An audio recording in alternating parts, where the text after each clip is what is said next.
Hello and welcome to the Indie Dev Podcast. I'm your host, Dave Voiles. Tonight I'm joined by Daniel Parente, CEO and game developer of Hydra Interactive Entertainment, a young indie development studio based out of Madrid, Spain. He's previously worked on a number of titles, including Alien Speedy, History of Legends of War, Patton, and Aliens in the Attic. The current title his team is working on is Upside Down Dimensions, an action-adventure game of love and war in a colorful paper-crafted world inspired by Japanese folklore and origami. Daniel, thank you for joining us today. Hi, Dave. Thank you very much for the invitation. So I think you're probably the first studio that I've had on board who's outside of the United States. Well, there is always a first time for everything, and we are very glad to be the first one. No, absolutely. That we are setting a milestone. Yeah. And I'll go into that in a little bit because I'm curious to see like what your perspective is like, not being an American or working, out of Europe, and having a lot of your work over here. So, can you give us a high level overview of how you got into game development and maybe some of your humble beginnings? Well, actually, my humble beginnings were not that humble because my trajectory in game development is a little bit different from most of the people because usually people or game developers when they got into the industry, they usually have a strong background of wanting to be in the video games industry, playing a lot of games and this kind of things, and then they usually fight a lot to be in a studio or to make their own game, and that means that they have this kind of very epic journey in order to get into it. In my case, it was quite the opposite. I was able to actually start from above and to take right as a first job into the game industry, the CEO role of a Spanish company. Oh, nice.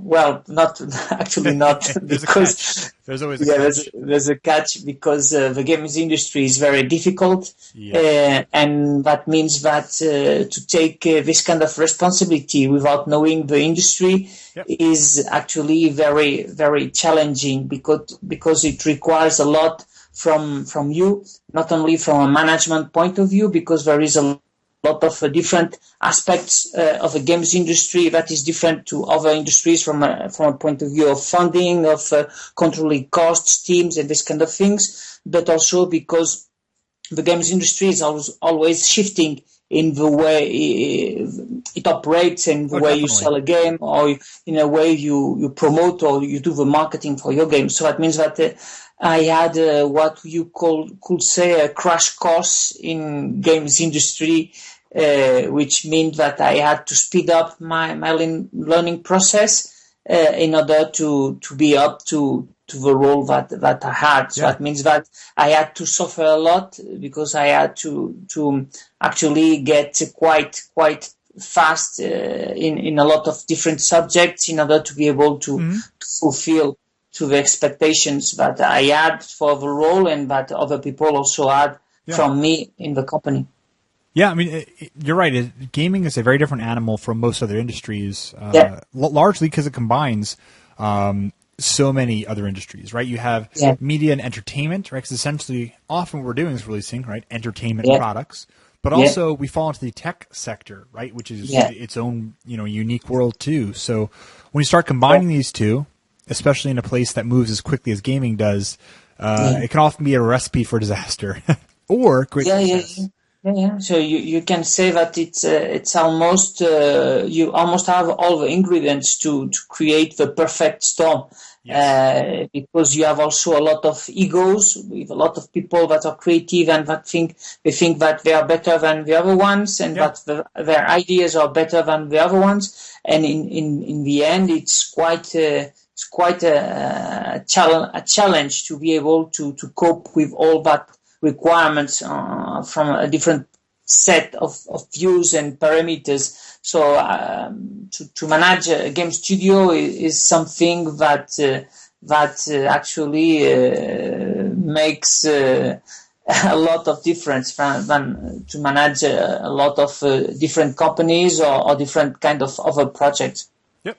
So, I mean, did you end up going to a lot of industry events in Europe before you got involved in the industry, or was it afterwards when you're actually working here? No, it was after I started. I saw that it was important to start to frequent the events, and I remember that at back time I usually used or wear a lot of suits and this kind of things and ties, and I was like most of the time feeling like a Martian coming down to Earth, because no one was dressing like that, and so most of the people were very informal in the way they were dressing up, which means that I had also to adapt for that. So I've usually frequented a lot the games connection, the games Cologne, so in Gamescom in initially in Leipzig, and then that place is huge, right?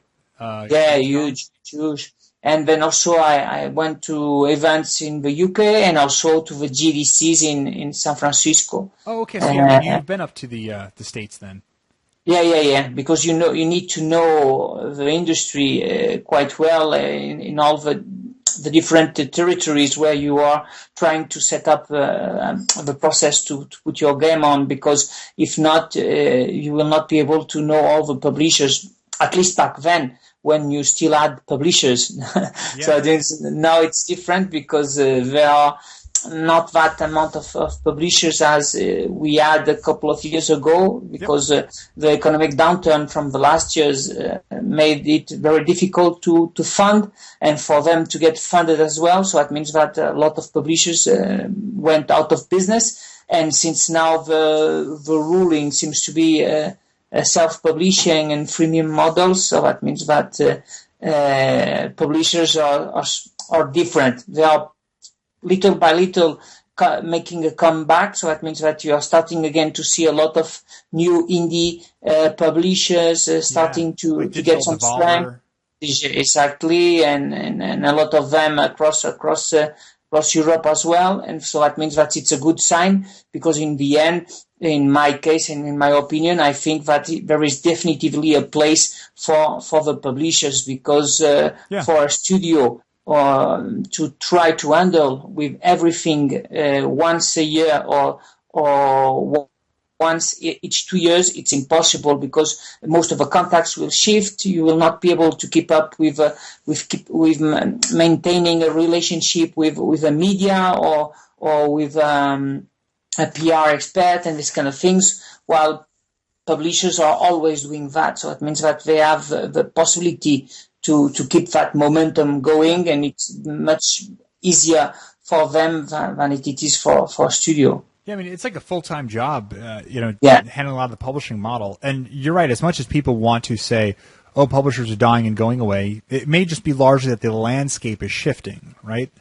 Yeah. Like you mentioned, someone's got to take that risk and also do the marketing and advertising for you, too. Yeah. The main problem that I see now from a games developer point of view is that so all the entry barriers have basically collapsed in the last years. So that means that 5 years ago, in order to get into the industry, you usually had two options. Or you were a software genius and you were able to code by yourself a game engine, or you had enough money to buy any of the top game engines that were around, that were basically costing from somewhere $50,000 to up to 1 million. So that means that it was quite difficult. They were not cheap at all.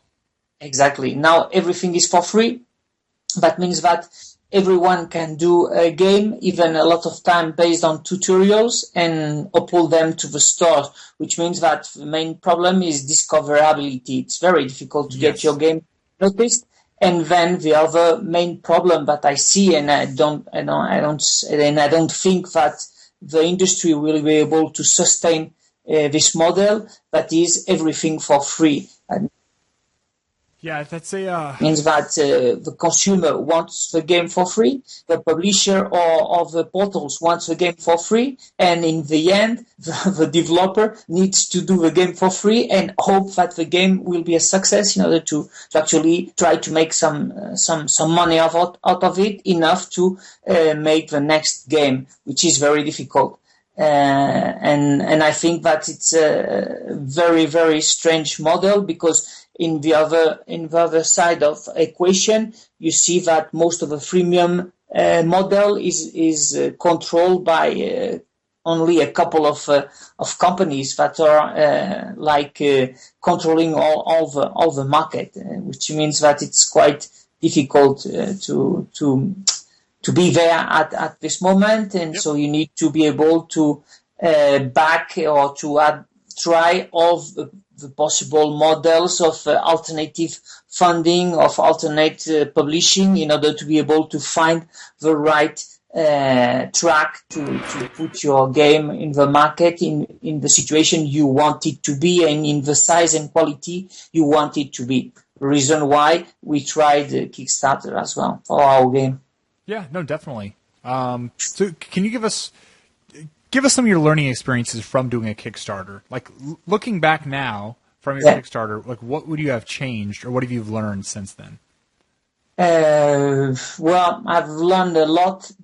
The main thing that I've learned is not to trust about what you see as a quality of a game. So we were very convinced that the game is unique. So from a visual point of view and from mechanics point of view, the game is very different to most of the things that you're able to see. And so we think that we get overconfident about the possibilities of the game to be successful in Kickstarter. So everyone was saying to us that your game is awesome, your game is incredible. We were able to go through the Kickstarter processes based on the experience that we share with other developers, like in a tenth of average time that people usually spend moving the game through Kickstarter, and we thought that it was done. So it means that it was impossible to fail. And what we discovered in the end is that Kickstarter has changed a lot in the last year, or in the last 1.5 years. And that means that if you don't have enough traffic, or if you don't have the game already enough communicated, or that you don't have a community of a size that is sufficiently big to actually drive all that backing back to the Kickstarter, then the internal mechanisms that Kickstarter have don't amplify your traffic. It actually lower it down, which means that the main thing that we have learned is to actually get, before going into Kickstarter, enough traction to drive a lot of traffic right from the first days. Right. Because if not, you will not be able to get with it. And so we discovered that the game was not sufficiently known across the industry, and it's very easy to do because just by searching for the name of a game in Google, you will see that there is not that amount of references from medias, and it doesn't matter the size of the media. There are few references, which means that we were not quite active in getting the game featured by the medias that we will need afterwards to drive that traffic back to us. It's also true that medias now don't talk about Kickstarter games, so that means that it's already something that is déjà vu or démodé, or that means that it's old-fashioned. And only if you have something very strange, then they will actually publish about it. And if not, nothing will happen. I can remember a game a couple of weeks ago that was not able to fulfill its funding. In the end, they almost got to it, but because a user used a fraudulent card and actually made an illegal payment, which means that after that the game was featured by that incident, and when they got back into Kickstarter, then they had a lot of more awareness about the game. So it's the thing that I have learned, and it's why what we are doing now is trying to raise as much as awareness possible about the game, in order to guarantee that as we go back to Kickstarter to reboot the game, we will have enough traffic right from the first day in order to fulfill our objectives. Oh, nice. Yeah, so it really is like a full-time job putting this together. And you're right, like the media, regardless of the size of the outlet covering you, it still is publicity, right? And your job really at this point should just be get as much as you possibly can out there.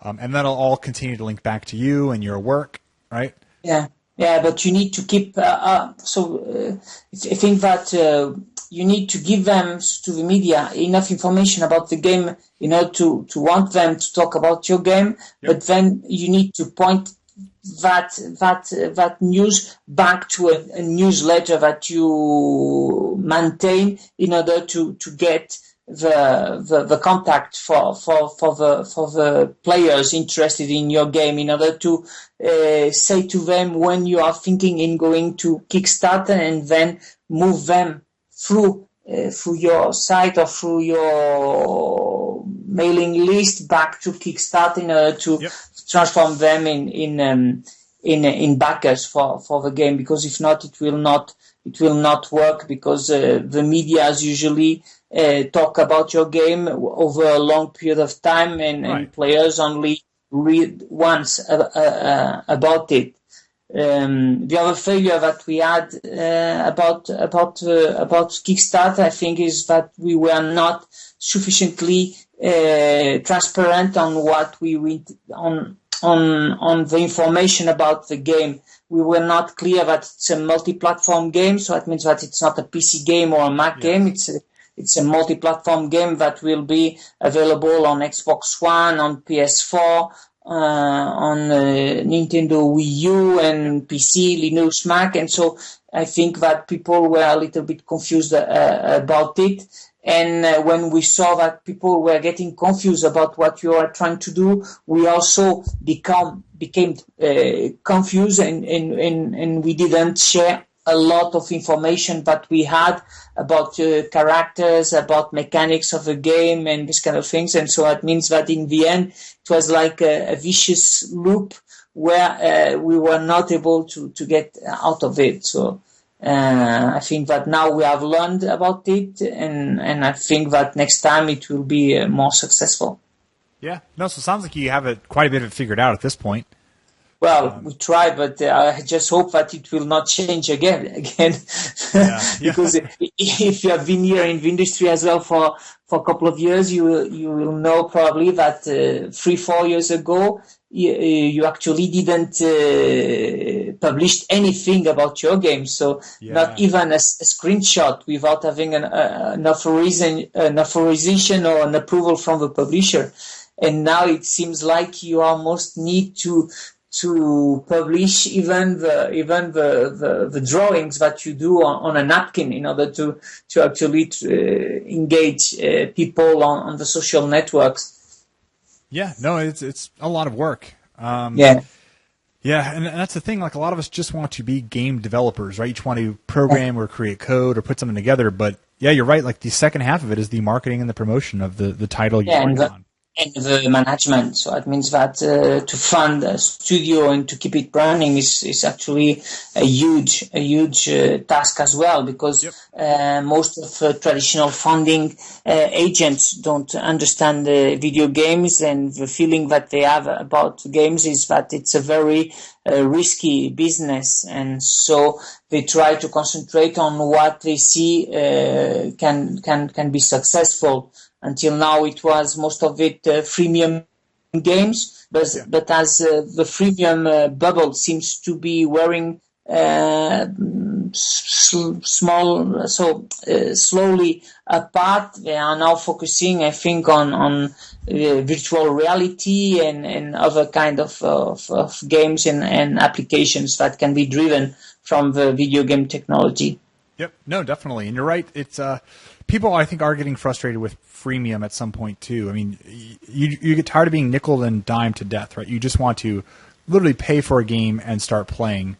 Yeah, I think so. I think but in the end, it's also good because there is a lot of good things about freemium. So that means that the freemium technology and the analytics behind it actually created a lot of tools that allow designers to know much more about players and to fine tune the mechanics and all the parameters about the game. So 5 years ago, you did the design of the game and then it was finished. And if a player was blocked on level 2 and was not able to overcome that monster or that middle boss, then he will drop out the game. Now the developers and especially the game designers are able almost to track on real time what players are feeling about the game, and they are able to adjust it remotely and to address every specific issue about it. So that means that it's also a good learning tool and this kind of things, and freemium as well as a mechanism to enhance or to increase the life cycle of a game is also very good. Like, for instance, they did for Dead Space, where the freemium was actually generating more content that the player could use after he finished the game or while he was playing the game and wanted to see other experience. I think that in the end, it's a kind of an education process that is bringing more players first through the freemium door, and that will be going through to all other game genres and kind of different game styles.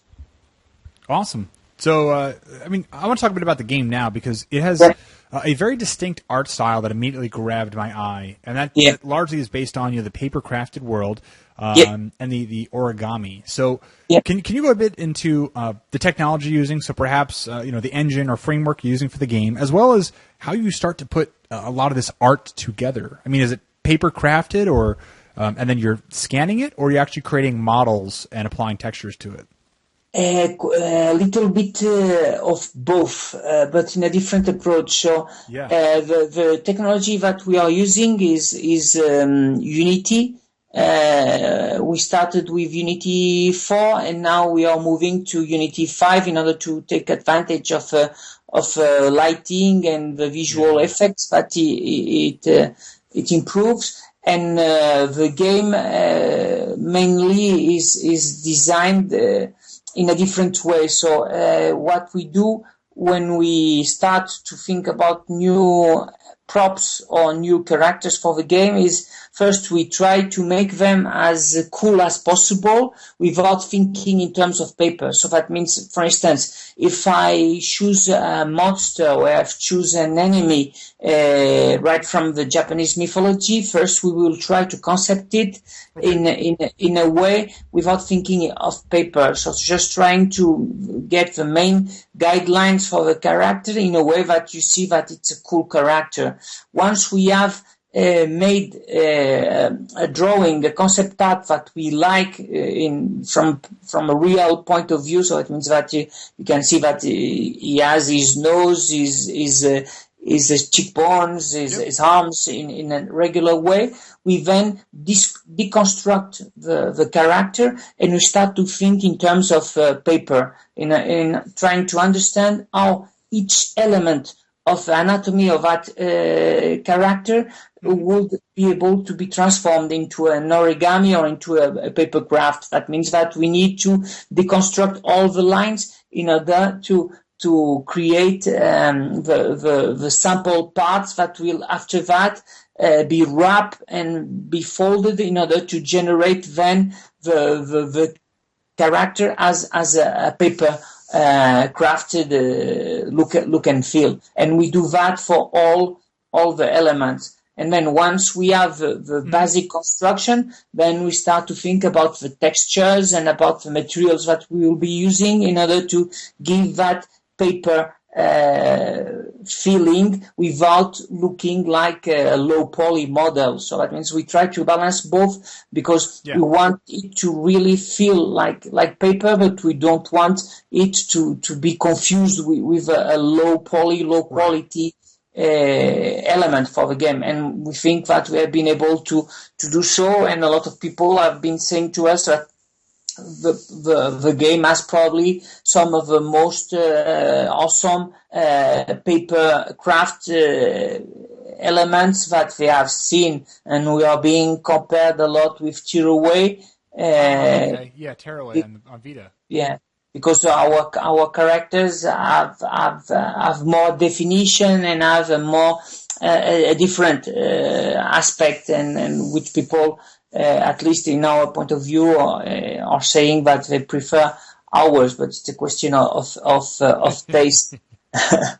And then we assemble everything on the game, and we try always to use a construction that try to get hold of that different planes of construction, so that we try to use objects that are only a plane with other objects that are three-dimensional in order to enhance the feeling that you are actually looking at a paper game, like kind of a pop-up book. So until now, we think we have been able to do so, and the visuals are quite nice. We have a challenge with that is as the game progresses through the story, because we have a very deep and complex storyline in the game, and as the enemies of the characters will start to win the fight, the levels will start to have a lot of areas that are burned down with fire and with carbon and this kind of thing. So that means that we will start to blend together parts that are colorful with other ones that are like in burned out paper or burned down paper with a lot of smoke and fire, and so that means that that's a challenge that we will have to address once we get there. Nice. Yeah, so you got a lot on your plate then. Do you have a rough time for like an ATA of when you think it's going to be released? Yeah, we are targeting the game to be released in summer of 2016. Okay, so 1 year from now then. Yeah. If we are able to get the game funded, that's the target for all the platforms. So let's see if we are able, and if we are not able to be funded, when probably what we will be doing is we will probably start to release the game as episodes. So we will probably take what we have now, that is probably one world of the game, one of the 4 worlds that the game has, and we will probably release it as episode 1 of the game. And then with the revenues for the episode 1, we will build up the next parts of the game in case we are not able to get the funds that we need to move the game forward. Yeah, no, I mean, that's a good idea, I think. Kind of really small bits of content and take it day by day, see where it goes. Kind of telltale strategy, yeah. Yes, exactly. And it keeps the user coming back, too. I find myself doing that quite a bit recently with games, and I kind of enjoy it. This way, you're not necessarily burnt out immediately, right? Yeah, and it gives an option to the player to actually understood better the game and the mechanics, because sometimes when the game is very original and very innovative, sometimes it creates a problem to the players in trying to understand exactly what the game is about. And in our case, that we are blending a lot of different genres, so we are blending action, adventure, hack and slash, RPG, stealth, and puzzle. So it means that we have there a very strange blend of flavors that makes the player sometimes trying to understand exactly how everything comes together, especially with the flipping mechanic, where you actually have 2 worlds that are flipping around, and you have one that are in opposite directions of a plane. So it means that there is a lot of challenges there for the player to understand exactly. Yeah, hence the upside down world.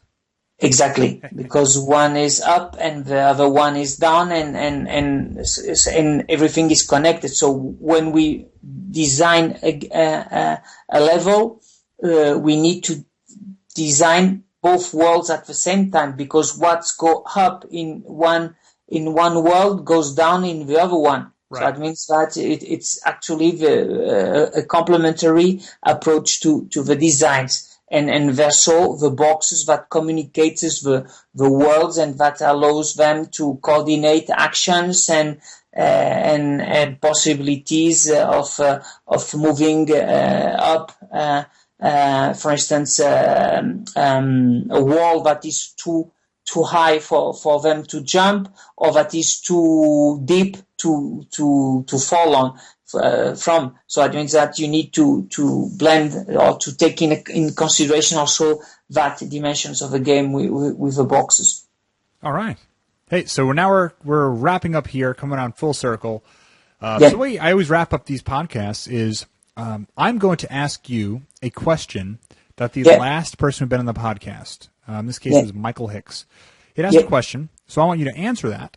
But immediately following that, I would also like for you to ask a question for the next person who will be on the show. Oh, okay, that's a very interesting concept. Yep. Well, this way it keeps people on their toes, you know? Yeah. So to get your mind going, I'm going to ask you Michael's question first. Take your time and answer it. And then afterwards, you can feel free to ask your own question. You ready? Okay. Yeah, I'm ready. Okay, so Michael Hicks, he asks, knowing what you know now, what one thing would you do differently if you were to make a previous game again? Knowing what I know now, what I would have done differently. Yep. The title you had worked on, what would you have changed about it? Whether the development process, the marketing? No, I would have probably changed the scope of the game. I would probably have tried to be more. How can I say that? I would probably have tried to trim down the scope for the game, not going as innovative as possible, but probably using more some kind of lean strategy. So trying to create a MVP of a game, something very very narrow that could be done fast and put published or self-published or sell or sold to a publisher with a revenue model. The problem that I'm facing with Upside Down is that it's a game that 3 years ago before the current situation, probably I would have been able to sell the game without any kind of problems to publishers.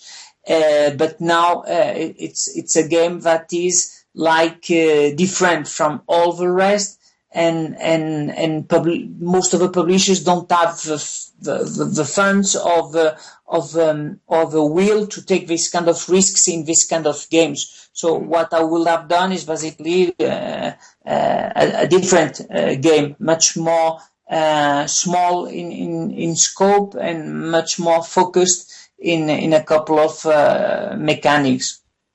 Yeah. Okay. Yeah, I don't blame you because feature creep I think is one of the biggest issues that developers, whether they're novice or experienced. Yeah, but I'm not talking about feature creep. I'm talking more about what I said about lean strategies or lean startup. That means basically get a minimum viable product, something very clear that is very fun, but that is very straightforward. A little bit like they have done, for instance, for Crossy Road. So that means that they put a 3 weeks deadline in order to get to a prototype, check it in order to see if it was working and if people understood what it was about, and released it. And that's it.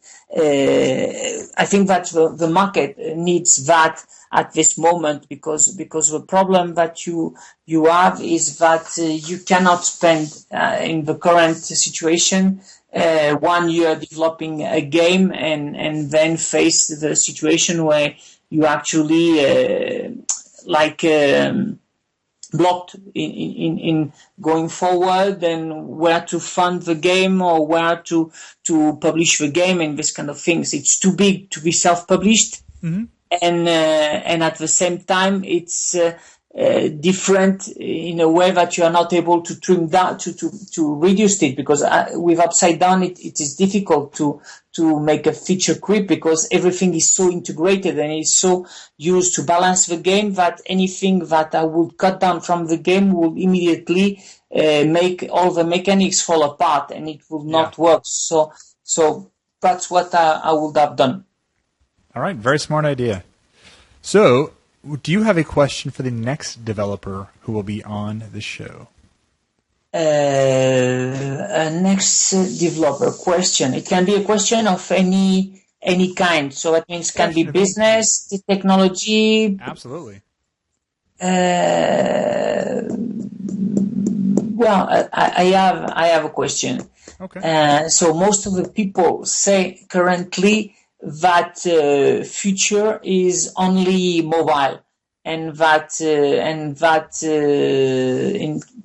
end of this year, mobile will be probably as big as the console market. What does he think the future will be? A mobile dominated game industry, or is it just a question of reaching a balance, and from there you will see both worlds coexisting at the same time? Very good point. You're right, because it has dynamically shifted, at least especially in the last 5 years or so, right? I think we went from nearly a non-existent mobile place to to enough of it. This year they say that mobile revenues will be equal in size to the console market. Crazy, right? And just a couple of years ago, this area did not even exist. Yeah, it was impossible to think about it a couple of years ago. Yeah. And there is a lot of people saying that the future is mobile. Others says that future is both worlds, and others says that console will dominate because they have different aspects. So I'm interested in hearing about what other developers think about it. Yep, me too. Well, Daniel, I want to say thank you again for hopping on this show. I'd love to have you on in the future, after your release, just as we did with Michael Hicks. Yeah. So before we get out of here, are there any last things you want listeners to know about? Where can they find you? How about your website? Well, they can find us at our website, Hydra, not underscore, minus interactive.com. and to subscribe to our newsletter for the game in order to be noticed when we will be relaunching Kickstarter. As well, if they like the game, to share the information about the game with our social networks, because the more people we have liking the game, the most opportunities we will have to actually be able to get the game funded on Kickstarter. So that means that's a question of critic mass. So the more we are, the more we will be able to get the game funded. Perfect. Well, thank you again, Dan, for joining us, and I look forward to having you again. Thank you very much, Dave. It has been a very nice chat. Likewise. Thank you. Bye.